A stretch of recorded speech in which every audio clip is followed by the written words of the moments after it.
Assalamualaikum warahmatullahi wabarakatuh. Jumpa lagi dengan saya Zisa Omar Ramadan dari Asrama Kidang Pananjung sebagai tutor akademik kimia. Di video kali ini merupakan kelanjutan dari video sebelumnya. Kali ini kita akan membahas mengenai kalor dan reaksi kimia ya. Dan diawali dengan keadaan objek atau sistem. Nah, nanti di sini kita akan berbicara mengenai keadaan objek itu ya, berupa tekanannya, temperaturnya, dan volumenya. Nah, kita juga akan membahas mengenai fungsi keadaan. Apa itu fungsi keadaan? Fungsi keadaan merupakan suatu sifat yang hanya bergantung pada keadaan dan kondisi saat ini. Jadi hanya bergantung pada kondisi saat ini. Dengan kata lain, tidak bergantung pada metode, lintasan, atau mekanisme bagaimana keadaan saat ini dicapai. Sederhananya seperti ini, fungsi keadaan itu hanya bergantung pada kondisi awal dan kondisi akhir saja. Tidak bergantung bagaimana caranya atau bagaimana prosesnya gitu. Jadi hanya melihat kondisi awal, kondisi akhir. Nah, beberapa besaran yang termasuk fungsi keadaan, ada energi dalam, ada tekanan, temperatur, dan volume. Nanti ada juga entalpi ya. Nah, nanti karena berupa energi dalam, maka ini akan kita kenal istilahnya itu notasi dengan delta ya. Karena yang dilihat adalah perubahannya gitu, atau selisihnya antara kondisi akhir dengan kondisi awal. Makanya kita akan lebih sering menggunakan notasi delta untuk besaran-besaran ini. Nah, sistem. Sistem merupakan bagian yang menjadi pusat perhatian atau studi atau observasi atau penelitian. Sedangkan lingkungan merupakan bagian di luar sistem. Ya. Nah, di antara sistem dan lingkungan terdapat batas. Untuk sistem sendiri dibagi menjadi 3 jenis. Yang pertama ada sistem terbuka. Jadi pada sistem terbuka itu masih memungkinkan terjadinya transfer massa atau transfer materi ya, dan transfer energi antara sistem dengan lingkungannya. Jadi nanti di sini masih memungkinkan adanya energi yang keluar. Kita simbolkan ya, ada yang umumnya energi. Masih ada energi yang keluar. Kemudian materi juga bisa tertransfer ya. Yang sederhana itu mungkin bentuknya adalah uap ya. Kondisi bentuknya uap. Sederhananya seperti itu. Sedangkan sistem yang kedua merupakan sistem tertutup. Pada sistem ini hanya terjadi transfer energi saja, sedangkan transfer massanya tidak terjadi. Jadi di sini masih memungkinkan adanya energi yang keluar ya. Masih memungkinkan adanya energi yang keluar, sedangkan untuk materinya sudah tidak bisa keluar. Nah, yang ketiga itu sistem tersekat atau terisolasi. Pada sistem ini tidak terjadi transfer materi maupun transfer energi. Nah, sekarang kita mulai masuk membahas mengenai kalor. Jadi kalor itu tidak dapat diukur secara langsung, tetapi perubahan kalor sebanding dengan perubahan temperatur. Seperti yang telah kita bahas pada video sebelumnya, bahwa definisi kalor itu kan energi ya, yang dihasilkan akibat adanya perbedaan temperatur antara dua materi atau dua benda. Itu.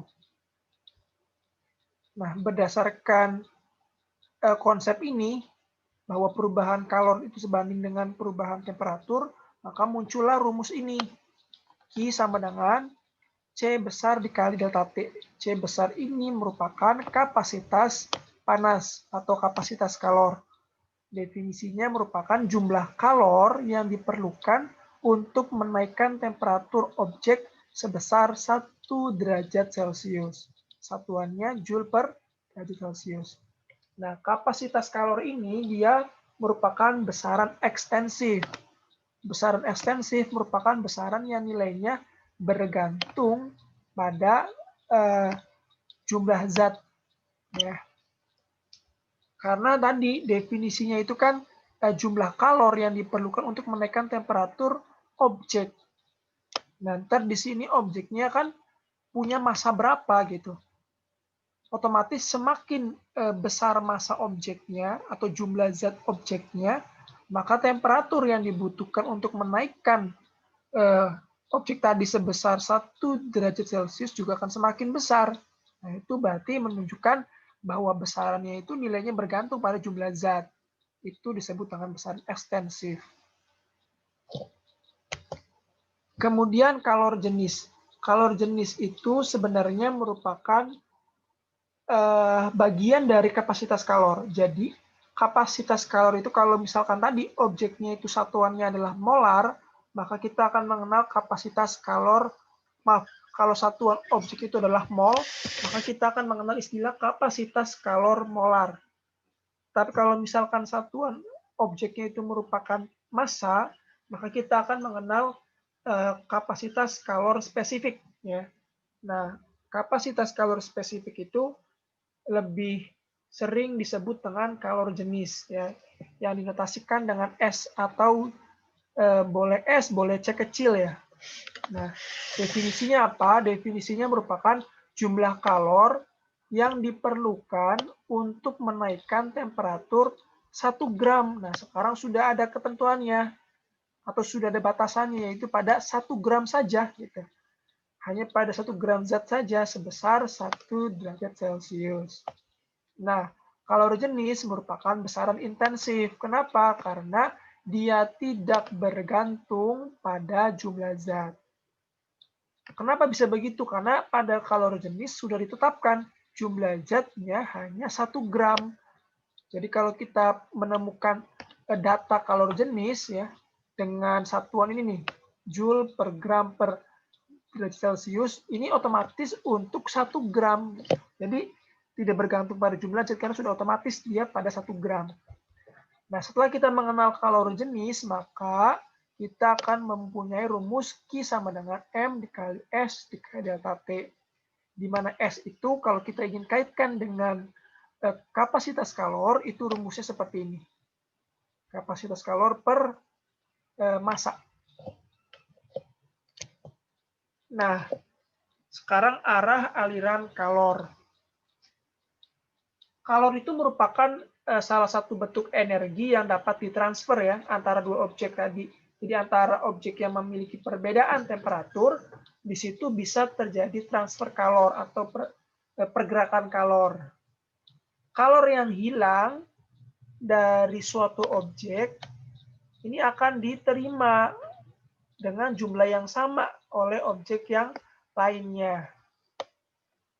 Nah, mungkin ini yang disebut dengan asas Black ya. Jadi kita sudah mengenal yang disebut dengan asas Black.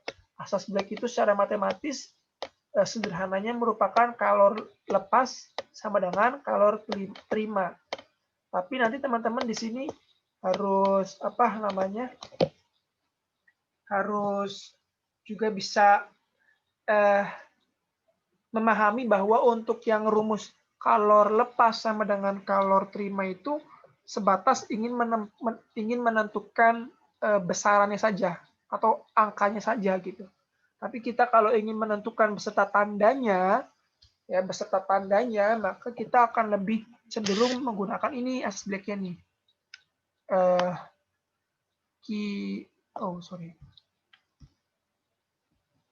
Cenderung menggunakan Q lepas ditambah Q terima sama dengan 0 ya. Apa nih? Notasinya enaknya Q lepas ya. Aku kasih L aja atau Q lepas.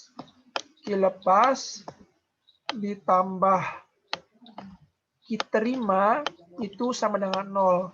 Kenapa? Karena antara Q lepas dan Q terima itu pasti berlawanan tanda. Sedangkan besarnya mereka itu sama. Sehingga suatu besaran dengan nilai sama dan tanda berbeda, maka dia pasti akan menghasilkan 0. Itu ya. Ini yang akan sering kita gunakan gitu. Dibandingkan dengan Q lepas dengan Q terima. Karena kalau kita gunakan rumus itu hanya sekedar ingin mencari angkanya saja.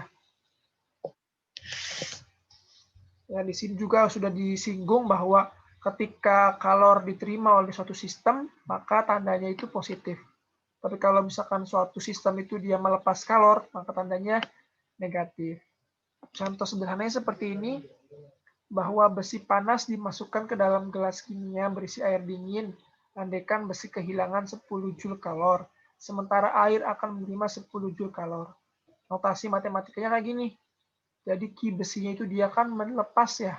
Karena dia melepas kalor maka tandanya negatif. Sedangkan yang Ki air karena dia menerima kalor maka dia tandanya positif. Tapi keduanya dengan besar yang sama nilainya ya 10 Joule.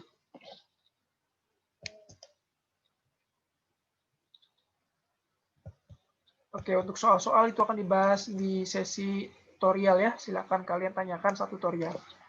Kita lanjut ke bagian reaksi kimia. Nah, reaksi kimia itu selalu melibatkan peristiwa pembentukan dan pemutusan ikatan kimia. Pastinya karena kita mengenal ada istilah reaktan, istilah produk ya. Pembentukan itu terjadi pada bagian produk ya. Jadi ketika ingin menjadi produk itu ada pembentukan ikatan kimia. Sedangkan pada reaktan itu akan terjadi pemutusan ikatan. Ini kriterianya ya. Kalau pembentukan ikatan kan berarti atom-atomnya itu akan mulai saling tarik-menarik ya. Akan mulai bergerak saling mendekat.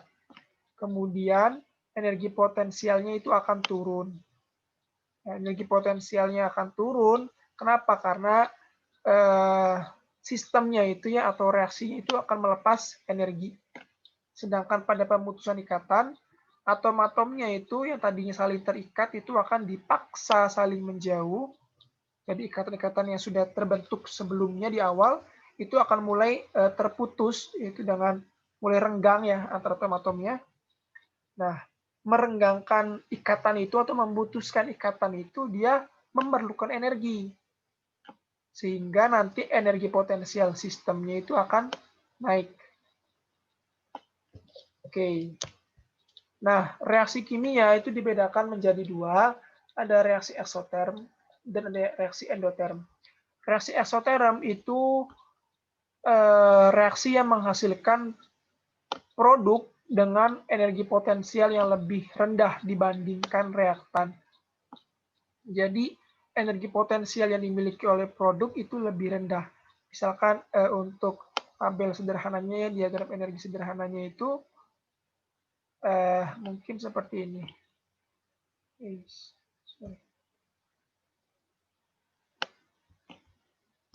Diagram sederhananya itu kan gini ya. Nah, produknya itu ada di bawah sini. Misalkan ini produk, ini reaktan. Ini reaktan. Berarti reaksinya arahnya ke atas ya. Ini adalah energinya. Nah, kalian lihat bahwa ini nolnya ya. Produk itu energinya lebih rendah gitu ya dibandingkan reaktan, sehingga ketika kita mencari delta E-nya atau perubahan energinya, maka hasilnya akan negatif kan.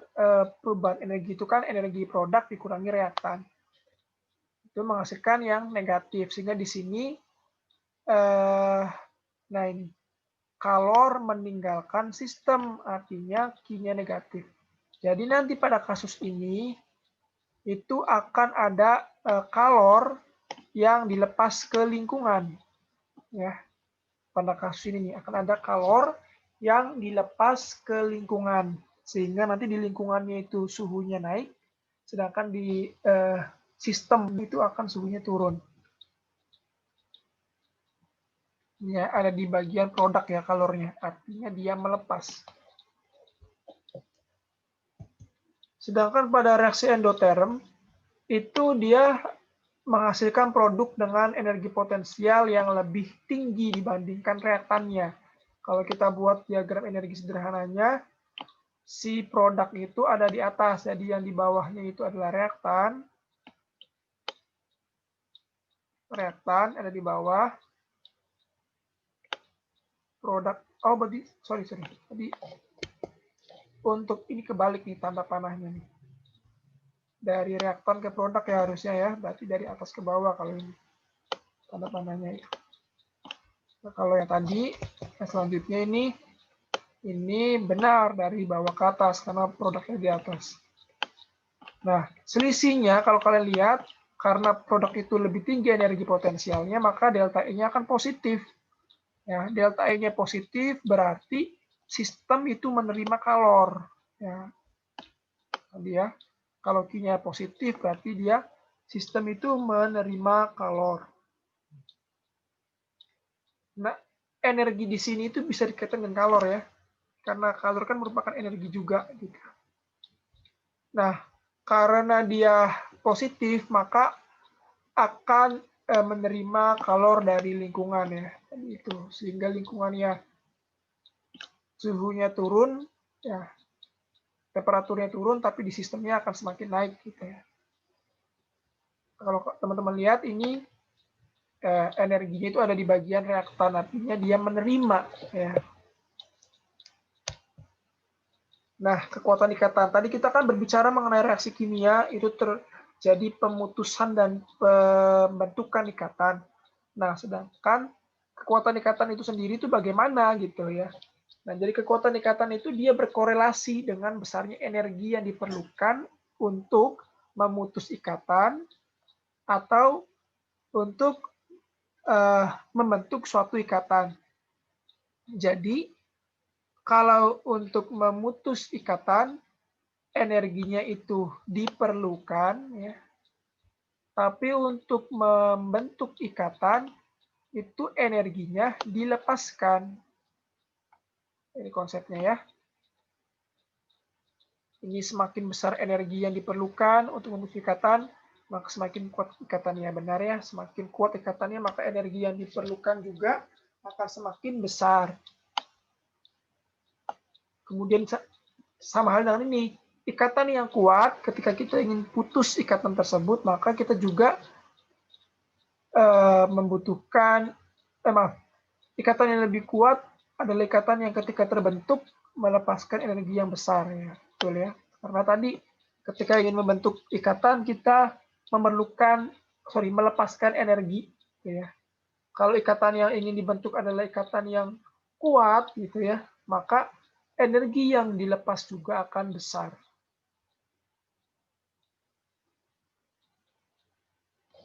Oke. Nah, kita akan menyinggung sedikit mengenai kalor reaksi. Jadi kalor reaksi itu, kalau sebelumnya kita sudah mengenal apa itu kalor, nah sekarang kita juga sudah mengenal mengenai reaksi kimia, maka sekarang kita akan membahas tentang kalor reaksi. Ya berarti kalor pada suatu reaksi kimia kan ya.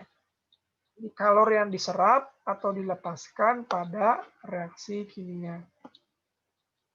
Nah, kalau reaksi itu ditentukan dengan mengukur perubahan temperatur lingkungan. Kalau teman-teman ingat tadi, sebelumnya saya sudah menjelaskan bahwa perubahan kalor itu sebanding dengan perubahan temperatur.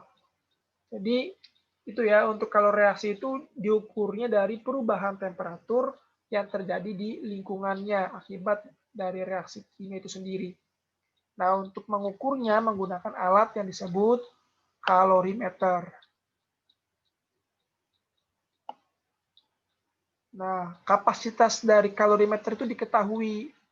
Ya, jadi kan bergantung dengan bahan dari kalorimeternya gitu ya. Sehingga perubahan temperatur yang terukur dapat digunakan untuk menentukan kalori reaksi. Jadi seperti itu ya.